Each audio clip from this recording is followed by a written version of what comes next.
नमस्कार, बहुत स्वागत है आपका न्यूज 18 मध्य प्रदेश छत्तीसगढ़ में। आप देख रहे हैं 5 की आंच। नमस्कार, बहुत बहुत स्वागत है आपका। आज सबसे पहले 5 की आंच में बात होगी दिल्ली के पूर्व सीएम अरविंद केजरीवाल की, जो शराब घोटाले मामले में बरी हो गए हैं और इसी के साथ ही उन पर लगे सारे दाग भी धुल गए हैं। और बात करेंगे एमपी सरकार के उस कैलेंडर की जिस पर सियासत हो गई है तेज। आखिर इस कैलेंडर में ऐसा क्या है वो भी आपको बताएंगे। एमपी में 22,000 से ज्यादा सरकारी स्कूल क्यों हो गए हैं बंद, इस पर भी करेंगे विस्तार से बात।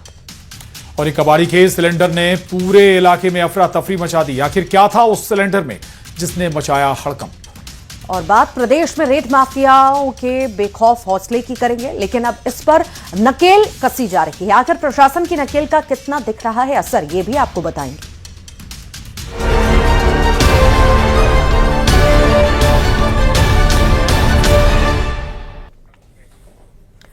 दिल्ली के राउज एवेन्यू कोर्ट ने दिल्ली के पूर्व मुख्यमंत्री अरविंद केजरीवाल को शराब घोटाले मामले में बरी कर दिया है। केजरीवाल के अलावा पूर्व डिप्टी सीएम मनीष सिसोदिया सहित सभी 23 आरोपियों को बरी कर दिया गया। अदालत ने किसी के खिलाफ भी आरोप तय करने से इनकार कर दिया। अदालत ने चार्जशीट में कई खामियों की ओर इशारा करते हुए उसमें लगाए गए आरोप किसी गवाह या बयान से समर्थित नहीं है कहा है। और कोर्ट से बरी होने के बाद अरविंद केजरीवाल जब मीडिया के सामने फर्स्ट रिएक्शन देने आए तो भावुक हो गए। तो ये दो तस्वीरें आपके टीवी स्क्रीन पर। शराब घोटाले मामले में अरविंद केजरीवाल को बरी कर दिया गया है और इसके बाद वो मीडिया के सामने भी आए। उनके समर्थक उत्साह से भरे नजर आए। इसके बाद अपने समर्थकों से भी मिलते, उनका अभिवादन करते अरविंद केजरीवाल। तो दिल्ली शराब घोटाला केस में अरविंद केजरीवाल बरी हो गए हैं। कोर्ट ने यह भी कहा कि इस चार्जशीट में कई खामियां हैं और इसी आधार पर अरविंद केजरीवाल को बरी किया गया है। बता दें आपको, इसी मामले में इन्हें सलाखों के पीछे भी जाना पड़ा था और केवल अरविंद केजरीवाल नहीं, मनीष सिसोदिया से लेकर कई दूसरे चेहरे आम आदमी पार्टी के शिकंजे में थे शराब घोटाले मामले में। और अरविंद सिसोदिया के मामले में भी कोर्ट ने कहा कि पहली नजर में कोई मामला नहीं बनता।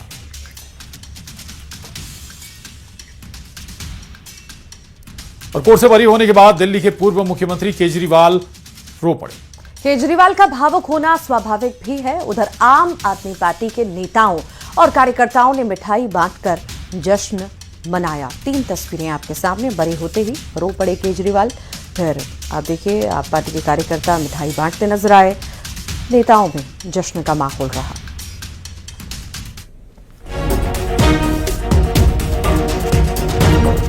ये बड़ी खबर स्वामी अविमुक्तेश्वरानंद से जुड़ी है। अहम खबर है, अविमुक्तेश्वरानंद को जमानत मिल गई। इलाहाबाद हाई कोर्ट का यह बड़ा फैसला सामने आया। यौन शोषण का यह आरोप है और इसी मामले में अविमुक्तेश्वरानंद को जमानत मिल गई है। ये बड़ी आपको खबर बता रहे हैं। इलाहाबाद हाई कोर्ट के द्वारा यह फैसला सुनाया गया। इलाहाबाद हाई कोर्ट ने बड़ा फैसला लिया। यौन शोषण के आरोप का यह पूरा मामला है। अब हाई कोर्ट ने गिरफ्तारी पर रोक लगा दी है। तो अविमुक्तेश्वरानंद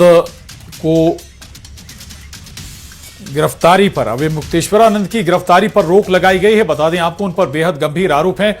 आश्रम में या कहें माघमेले में भी उन पर बटुकों के साथ यौन शोषण के आरोप लगाए गए थे और जो सोर्सेज बता रहे हैं, जो मेडिकल रिपोर्ट है उसमें भी इसकी पुष्टि हो गई है। आशुतोष ब्रह्मचारी ने भी ये इसी तरह के आरोप लगाए थे। इसके बाद एक लेखिका भी सामने आई। उन्होंने भी बताया था कि 2 महीने वो उनके आश्रम में रही थी और वहां पर सब कुछ बड़े प्लान्ड तरीके से होता था। किसी को भी कहीं भी ऐसे एंट्री नहीं मिलती थी।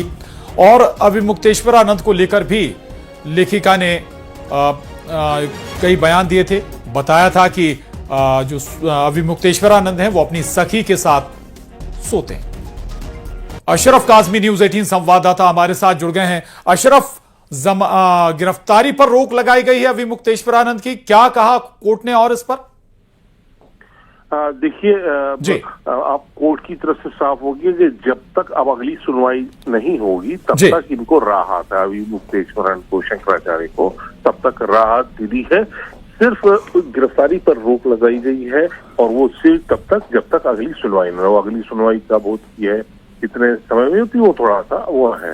तो जैसे ही वो चीजें सब क्लियर हो जाए कि इनको द्वारा अग्रिम जमानत इनकी फिर सुनवाई की जाएगी तो उस पर बातचीत हुई। तो इलाहाबाद हाई कोर्ट से अभी मुक्तेश्वरानंद के लिए एक ये बड़ी राहत की बात थी। नहीं तो अगर वहां से इनको कानूनी राहत नहीं मिल पाती तो हो सकता है इनकी मुश्किलें और ज्यादा बढ़ जाती, जैसे हालात बन रहे थे, जिस तरह से हो रहा था, कहीं गिरफ्तारी तक की बात आ सकती थी। लेकिन हाँ, फिलहाल अभी जो है ये एक बड़ी राहत है स्वामी अवधेश्वर मुक्तेश्वर के लिए कि उनको कोर्ट ने उनकी गिरफ्तारी पर रोक लगा दी है और जब उनकी अगली सुनवाई होगी तब फिर है। जिसके बाद जो श्रद्धालु हैं उन्होंने पूरे मठ में हर हर महादेव के जयकारे के साथ इसका स्वागत किया और अब पूजन के बाद शंकराचार्य जो है वो अपने जो पीठ है उस पर बैठ गए हैं, अपने गद्दी पे बैठ गए हैं और अब कुछ ही देर में वो मीडिया से मुखातिब होंगे। और बड़ी बात यह है कि लगातार शंकराचार्य इस बात को कह रहे थे कि सुबह से ही कह रहे थे कि जो भी फैसला होगा उनको न्यायालय के ऊपर विश्वास है, फैसला मान्य होगा। लेकिन फैसला और इस बात को भी कह रहे थे कि उनके जो वकील हैं वो सारे पक्षों को रखेंगे, सारे दस्तावेजों को रखेंगे। मेडिकल रिपोर्ट में जो दावे की जा रही थी उस दावों पर भी उन्होंने कई सवाल खड़े किए थे और उनकी जो वकीलों की जो टीम है, जिस प्रकार कोर्ट में अपनी तमाम बातों को उन्होंने रखा और रखने के बाद कोर्ट ने यह फैसला उनके ऊपर सुनाया, तो एक बड़ी जो राहत है वो राहत देखी जा रही है। फिलहाल पूरे मामले की जानकारी शंकराचार्य यहाँ पर ले रहे हैं और इसके बाद ही मीडिया से मुखातिब होंगे। तो ये सुन रहे थे आप न्यूज 18 संवाददाता जो वाराणसी से बता रहे हैं। दरअसल बड़ी राहत अभी मुक्तेश्वरानंद को उनकी गिरफ्तारी पर फिलहाल रोक लगाई गई है और जो पूरा घटनाक्रम या कहें कि मामला, इस मामले से डिटेल जानकारी लेते हुए इस मामले पर और उसके बाद बताया जा रहा है कि मीडिया से भी बात करेंगे अभी मुक्तेश्वरानंद। चूंकि कोर्ट ने अभी मुक्तेश्वरानंद की गिरफ्तारी पर रोक लगाई है, गंभीर आरोप है उन पर बच्चों के यौन शोषण के और उसी के बाद मामला कोर्ट में भी पहुंचा था।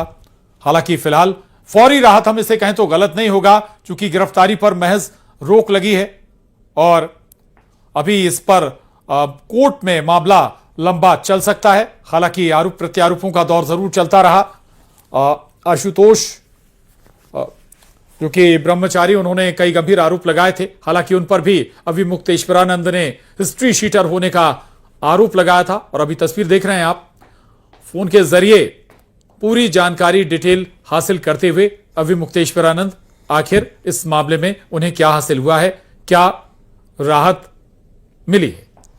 तो गिरफ्तारी पर फिलहाल रोक लगा दी गई है। लगातार गिरफ्तारी की बात कही जा रही थी कि गिरफ्तारी की तलवार उन पर लटक रही है, पर फिलहाल हाईकोर्ट की तरफ से, इलाहाबाद हाईकोर्ट की तरफ से यह फैसला आया कि अभी गिरफ्तारी नहीं होगी, अगली सुनवाई होगी, उसमें तय किया जाएगा क्या फैसला लेना है। तो ये पूरा मामला बटुकों से यौन शोषण से मामले में जुड़ा हुआ है। बटुकों की जांच भी हुई और जांच में पुष्टि भी हुई कि हाँ उनका यौन शोषण हुआ था, पर हाँ आरोप जो लग रहे हैं अभी मुक्तेश्वरानंद पर वो सही हैं, गलत हैं, ये अभी तक क्लियर कुछ भी नहीं है। फिलहाल गिरफ्तारी पर रोक है, अगली सुनवाई में देखना होगा। पीएन मिश्रा जी से बात हुई है, उन्होंने बताया कि हम हमारे दूसरे अधिवक्ताओं के मंडल के साथ न्यायालय में आपका पक्ष हम लोगों ने रखा, जिसका नेतृत्व गुप्ता जी ने किया और विस्तार से न्यायालय में चर्चा हुई। दोनों पक्षों ने अपनी अपनी दलील रखी और न्यायालय ने ये कहा कि हम फैसला रिजर्व कर रहे हैं और सेल नॉट बी अरेस्टेड, जो अरेस्टमेंट की कार्यवाही है उसको उन्होंने रोक दिया है कि गिरफ्तार नहीं किया जाना। गुरुजी, इस फैसले को आप लोग कैसे देखते हैं, क्योंकि आप लोग ऐसा है गए थे कि वहां पर हम लोगों ने जो दलील रखी वो इस बात की दलील थी कि ये मुकदमा। और चलिए आगे बढ़ते हैं, बात करते हैं दिग्विजय सिंह की, जिन्होंने मध्य प्रदेश सरकार के कैलेंडर में लगे एक फोटो पर सवाल उठाए हैं।